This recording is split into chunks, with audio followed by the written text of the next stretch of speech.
مغرور کی مثال ایسے ہی ہے جیسے کہ کتا جب اپنے سے چھوٹے کے قریب سے گزرتا ہے تو سر اٹھا لیتا ہے، اور جب اپنے سے بڑے کے قریب سے گزرتا ہے تو سر جھکاتا ہے اور دم دبا کر گزر جاتا ہے۔ بے سبب بولتے رہنے کی جو عادت ہوگی، ہر کسی شخص کو پھر تم سے شکایت ہو۔ لوٹ کر یادیں آتی ہیں، وقت نہیں۔ انسان کو دنیا کے کام کاج نہیں، اپنوں کے رویے تھکا دیتے ہیں۔ خاموشی اختیار کر لینا دب جانے کی علامت نہیں، بلکہ ترجیحات کا فرق ہے۔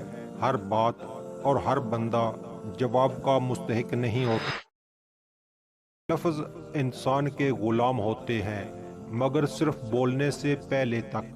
بولنے کے بعد انسان اپنے الفاظ کا غلام بن جاتا ہے۔ کا حال دیکھ کر کوئی فیصلہ نہ کرنا، کیونکہ ہر ولی کا ایک ماضی اور ہر گنہگار کا ایک مستقبل ہوتا ہے۔ غصہ وہ سزا ہے جو ہم کسی اور کی غلطی پر خود کو دیتے ہیں۔ انسان کی آدھی خوبصورتی اس کی زبان اور آدھی خوبصورتی اس کی خاموشی میں ہے۔